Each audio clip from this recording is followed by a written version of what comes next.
बच्चों, good morning. We had discussed yesterday about decomposition reaction. Types of chemical reaction. So we had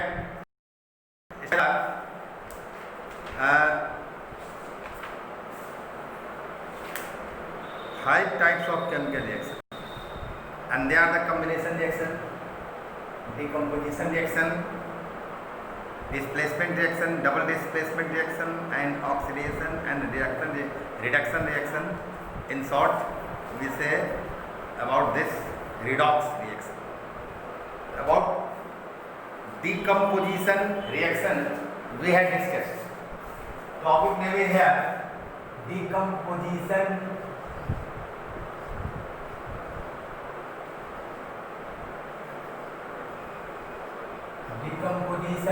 reaction.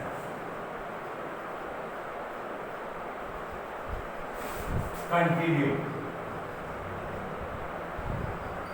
यही continue हुआ है ना। Chemical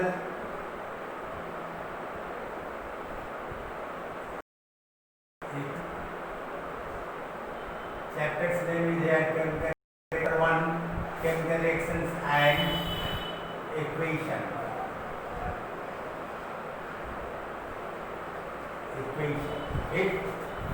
And name of the topic is here decomposition reaction.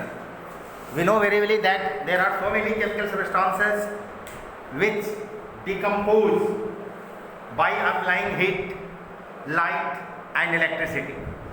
ये ऊष्मा ऊर्जा, प्रकाश ऊर्जा और विद्युत ऊर्जा के एप्लीकेशन होने पर बहुत सारे ऐसे केमिकल सब्सटेंसेज हैं जो जटिल केमिकल सब्सटेंसेज हैं, कम्प्लेक्स हैं, वो टूटते हैं यानी डिकम्पोज होते हैं और सिंपलर केमिकल सब्सटेंसेज बनते हैं। तो वैसे chemical reaction, those chemical reactions in which a complex chemical substance, a complex chemical substance, और we can say that those chemical reactions in which complex chemical substances decompose by applying light or electricity is called decomposition reaction.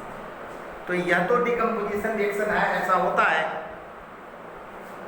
अब इसमें हमने 3 examples के बारे में और decomposition reaction के बारे में कुछ डिटेल में, है ना, कल हमने बीते हुए कल के वीडियो में हमने पढ़ाया था हमने आप लोगों को। अब यहाँ देखना है डिकम्पोजिशन रिएक्शन को एक छोटा सा एक्सपेरिमेंट करके हमें समझना है कि डिकम्पोजिशन रिएक्शन कैसे होता है। तो इसके लिए मैंने जो कल जो लिखवाया था, आपको लिखा था यहाँ पर कि जो फेरस सल्फेट है, जो ग्रीन कलर का कम्प्लेक्स केमिकल सब्सटेंस है, फेरस सल्फेट सॉलिड स्टेट में है और ग्रीन कलर में, इसे जब हम हीट करते हैं, गर्म करते हैं, तो गर्म करने पर क्या होता है, स्ट्रांगली हीट करने पर यह डिकम्पोज होता है, ये फेरिक ऑक्साइड बनता है। डिकम्पोज होने पर जो सिंपलर सब्सटेंस है, फेरिक ऑक्साइड जो सिंपलर सब्सटेंस है, और बनेगा SO2 सल्फर डाइऑक्साइड गैस जो सिंपल, और SO3 है ना, उसको कहते हैं सल्फर ट्राइऑक्साइड गैस, ये भी सिंपलर सब्सटेंस है। तो these 3 substances are the simpler substances than ferrous sulfate. Ferrous sulphate से ये तीनों सिंपलर सब्सटेंस, क्योंकि यही तीनों सब्सटेंस है, ये तीनों सब्सटेंस बने हैं फेरस सल्फेट के टूटने से, डिकम्पोज होने से, बाय अप्लाइंग हीट एनर्जी को अप्लाई करने पर ऐसा हुआ है। So we study now about the decomposition of ferrous sulphate. Figure दिया है decomposition reaction of FeSO4 into 7H2O।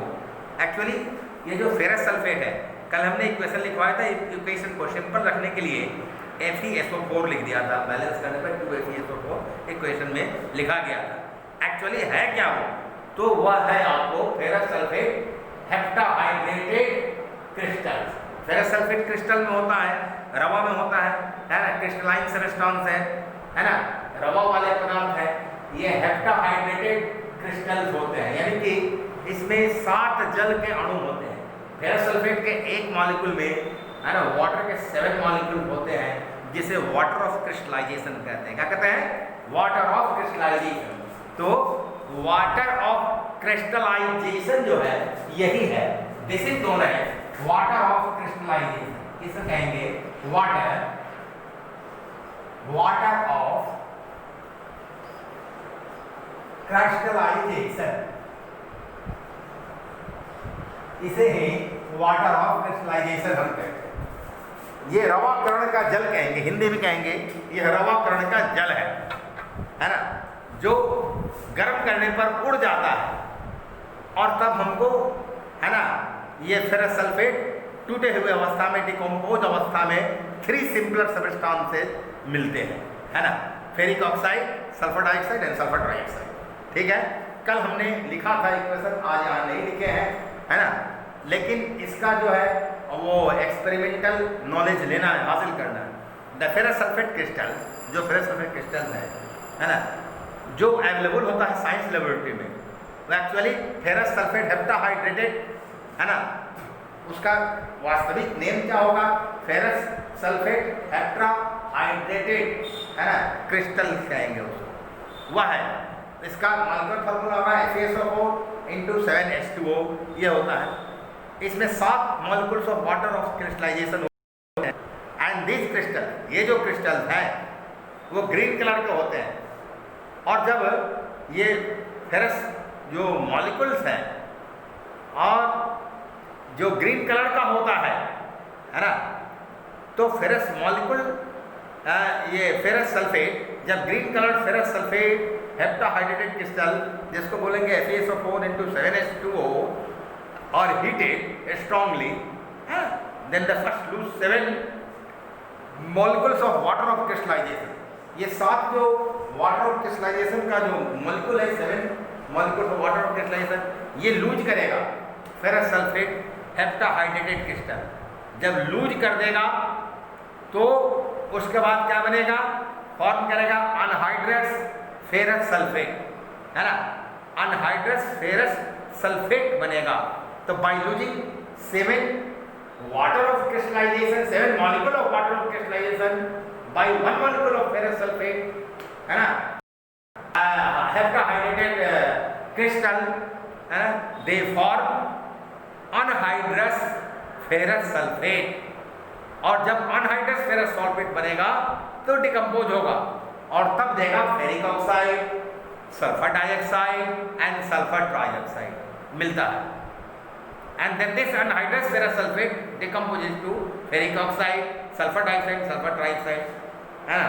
तो इस तरह से ये जो इक्वेशन हमने कल दिया उसमें हम इस बात को देखते हैं। फेरस सल्फेट क्रिस्टल जो है ना, उसको हम क्या करते हैं कि बिना वाटर ऑफ क्रिस्टलाइजेशन का भी लिख दिया जाता है, जैसा कल हमने इक्वेशन में लिखा था, इक्वेशन को सिंपल रखने के लिए। अब इस डिकम्पोजिशन रिएक्शन को कैरी आउट कैसे करेंगे? How to carry out this decomposition reaction of ferrous sulphate and a green coloured crystal? कैसे होगा? तो first of all we have to take about 2 grams of ferrous sulfate and a green colored ferrous sulfate crystal in a dry boiling tube. That is boiling tube लिखा है वो dry boiling tube है। तो इस dry boiling tube में हम क्या करते हैं कि अधिक नहीं 2 ग्राम मात्र green colour ferrous sulphate crystal लेते हैं, है ना, और फिर क्या करते हैं कि ये जो ग्रीन कलर में जो फेरस सल्फेट क्रिस्टल है इसको ड्राई बॉइलिंग ट्यूब में लेकर इसे हम क्या करेंगे कि एक वहाँ टेस्ट ट्यूब होल्डर से उसको कसकर और उसको हाथ से पकड़ेंगे और एक बुनसन बर्नर जो है, बर्नर नीचे दिया है, बर्नर के फ्लेम में उसके पेंदी को गर्म करेंगे। तो ये हीट एनर्जी क्या होगा? ये बर्नर से हीट एनर्जी वो ड्राई जो ये क्या है आपको टेस्ट ट्यूब है वो ये लेगा फेरस सल्फेट क्रिस्टल को, green colour ferrous sulphate crystal को देगा, है ना। तो हम हीट करते हैं, we heat the boiling tube over a burner by keeping the mouth, ना, माउथ को क्या रखते हैं? Over the boiling tube. क्या कहते हैं? माउथ ऑफ बॉइलिंग ट्यूब, मतलब बॉइलिंग ट्यूब का जो माउथ है उसको रखते हैं किसके ऊपर, है ना। तो ये बर्नर के फ्लैम के ऊपर रखते हैं और उस बॉइलिंग ट्यूब के बॉटम को बर्नर के फ्लैम के ऊपर रखते हैं और उसके माउथ को अपने मुंह से अलग रखते हैं, है ना। तो इस तरह से we heat the boiling tube over a burner by keeping the mouth, है ना, of boiling tube away from, है ना, आवर माउथ, आवर फेस से अलग रखते हैं। और फिर दूसरे कोई फ्रेंड आपके उस लेबोरेटरी में वर्क कर रहे हैं तो उनके भी फेस से अलग रखा जाता है। Then green colour of ferrous sulphate crystal first changes to white, पहले ये व्हाइट में चेंज होगा, ग्रीन कलर फेरस सल्फेट आप देखेंगे एक्सपेरिमेंट करने पर ये व्हाइट कलर में चेंज होगा, है ना। तो व्हाइट कलर के बाद फिर कलर में चेंज होगा ब्राउन सॉलिड में, है ना, जो फेरिक ऑक्साइड होगा। तो ब्राउन सॉलिड जो मिलेगा बाद में वही फेरिक ऑक्साइड होगा। और गैस जो बना SO2 और SO3, ये गैस जो बाहर निकल जाएगा, है ना। Gas having the smell of burning sulphur, जलते हुए सल्फर का स्मेल वाला जो गैस है वो बाहर निकलता है बॉइलिंग ट्यूब से, है ना। हम इसे स्मेल कर सकते हैं कैसे? The we should smell the gas by turning it, उसको थोड़ा टर्न करेंगे जेंटली टुवर्ड्स आवर नोज की तरफ और फिर इसको दूर कर देंगे, है ना, with a blow of our hand को ब्लो करके ऐसे टर्न करेंगे, है ना, and not by bringing the mouth to boiling tube under our nose. ये जो बॉइलिंग ट्यूब के उसके माउथ को एकदम नाक के नज़दीक ऐसे लाकर नहीं रखेंगे, ऐसे हम हैंड को ब्लो करते हुए अलग फिर अलग हटा देंगे, उसी से हमको स्मेल मिल जाएगा, है ना। तो बर्निंग सल्फर का तो इस तरह से हमने देखा कि कल हमने जो पढ़ाया कि when we heat strongly to ferrous sulphate heptahydrated crystal, green colour ferrous sulphate heptahydrated crystal, then decomposition reaction of green colored ferrous sulfate tetrahydrated crystal takes place, and after decomposition reaction we get brown colored ferric oxide। क्या मिलता है हमें? Brown colour में हमको, है ना, ये आपको मिलेगा। ये फेरस सल्फेट जब टूटेगा तो ब्राउन कलर में फेरिक ऑक्साइड मिलेगा। तो we get brown colour ferric oxide, sulfur dioxide and sulfur trioxide. Therefore, by this experiment, it is proved that decomposition reaction is taking place here to green colored ferrous sulfate heptahydrated crystal and three simpler substances than ferrous sulfate heptahydrated green colored ferrous sulfate heptahydrated crystal FeSO4 into 7H2O are formed three simpler substances। वो कौन कौन है? तो brown colour ferric oxide, sulphur dioxide और sulphur trioxide, ये तीन substances बनते हैं। इस प्रकार से यह एक्सपेरिमेंट, सिंपल एक्सपेरिमेंट दिया, यहाँ दिखाया गया कि कैसे डिकम्पोजिशन रिएक्शन होता है फेरस सल्फेट, है ना, क्रिस्टल का। अब यहाँ देखिए एग्जाम्पल 4 में है डिकम्पोजिशन रिएक्शन में क्या? Well laid nitrate PbNO3 whole twice, lead nitrate is heated strongly, it breaks down to form simpler substances like lead monoxide, PbO, nitrogen dioxide, NO2 and oxygen O2। ये यहाँ भी एक complex chemical substance lead जब decompose होता है heat apply करने से तो 3, है ना, सिंपलर केमिकल सब्सटेंसेस मिलते हैं। कौन कौन? तो येलो कलर, है ना, लेड मोनोऑक्साइड, ब्राउन फ्यूम्स के रूप में नाइट्रोजन डाइऑक्साइड गैसेस से मिलेगा, आयन ऑक्सीजन गैस मिलता है।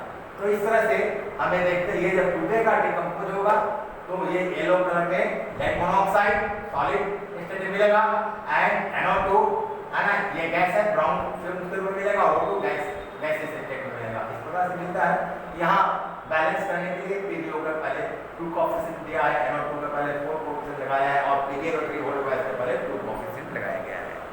तो यह बात हो गई। अब इसके बारे में, इस रिएक्शन के बारे में डिटेल में हम लोग जो है वो कल पढ़ेंगे।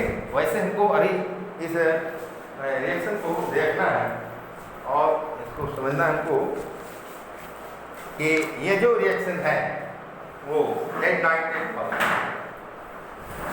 तो लेड नाइट्रेट वाला रिएक्शन को हम समझ गए कि यहाँ एक सबस्टेंस जब टूटता है तो तीन सबस्टेंसेस मिलते हैं और जो तीनों सबस्टेंसेस वो इससे सिंपलर होते हैं। तो मैं समझता हूँ कि आज के लिए इतना ही काफ़ी है। दूसरे दिन फिर आपको आगे इसका जो है एक्सपेरिमेंटल ये क्या कहते हैं ऑब्जर्वेशन और ये एक्सपेरिमेंटल एक्सप्लेनेशन दिया जाएगा। आज तक के लिए इतना ही काफ़ी है। Thank you.